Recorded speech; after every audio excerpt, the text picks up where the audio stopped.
It came out at just under $2,500, which converted to 2020 is $6,200. Hey, I'm JP. Welcome to my new YouTube channel. Have you ever wondered how everyday objects work and where they come from and how they do what they do? Well, that's what this YouTube channel is going to be all about. Personal computers. Isn't it crazy to think about the personal computers are used by college students all the way to the President of the United States of America? Wow.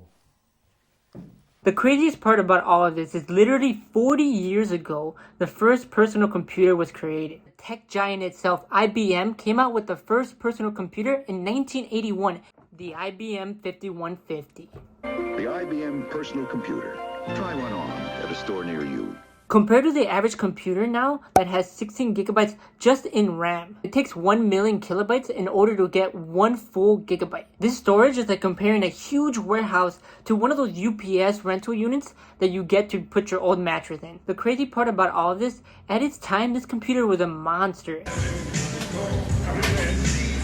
Now compare this to a computer you can buy on the low end right now at your local Walmart or your local Costco. It doesn't compare anywhere near those products. The cheapest product that you can get will outperform this by so much. You can almost compare the low end computers now to Usain Bolt to a middle school track athlete.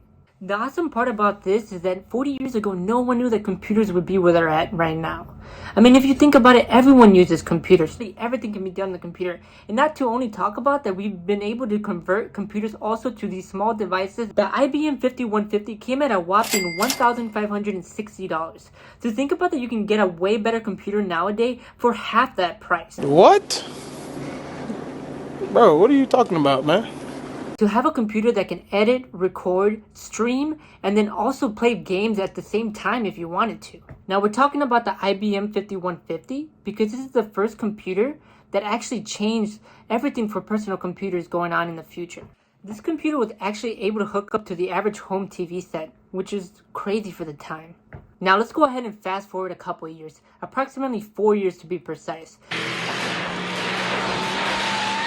That's when Apple came out with the Macintosh. The Macintosh came out in January 24th, 1984. January 24th, Apple Computer will introduce Macintosh. The Apple Macintosh was revolutionary.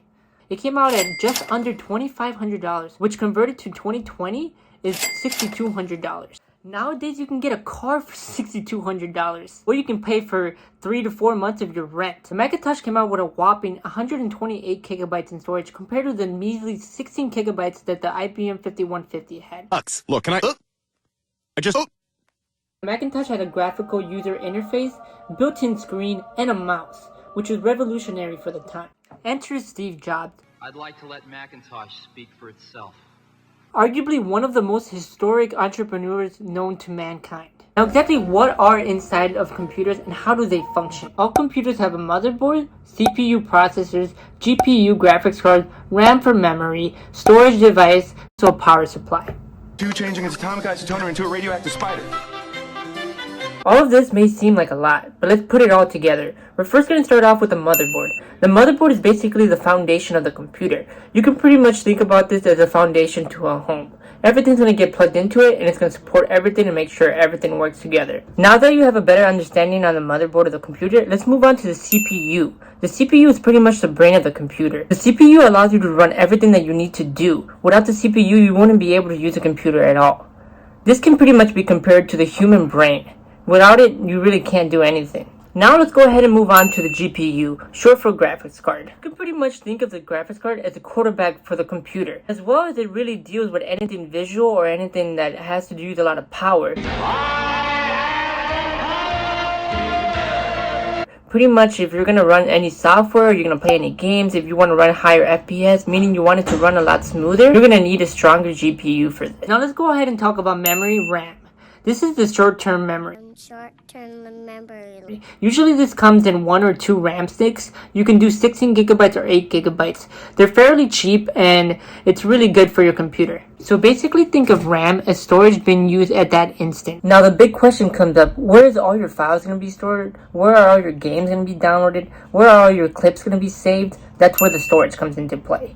Storage is pretty much like your dresser at home where you can pack all your shirts and pants in a neatly order. It's the same thing. Now nowadays we have abundance of storage devices. An SSD, which is a small device that connects to your motherboard of the computer, but it holds so much storage. It can go up from anywhere from 2 terabytes to 4 terabytes, as well as you can get another form of storage that just goes on the back, also connect to your motherboard. These are only the galaxies within the so-called observable universe. You want to make sure that you have enough juice to keep your computer running without worrying about power supplies is going to turn on your computer and make everything function. You always want to make sure that you get a powerful power supply, because I've even had personal experience where I bought a power supply and it was too low and my computer wouldn't turn back on.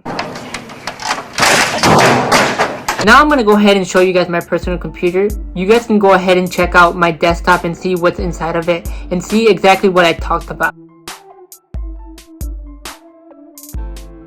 In this video, we dove in briefly in the history of personal computers. We also learned the basics of all the parts in a computer that work together in order for a computer to run and drive together. Thank you for watching the video. If you enjoyed the video, make sure you leave a like down below, as well as subscribe to the channel, and also leave a comment on what you guys think I should do a video on next.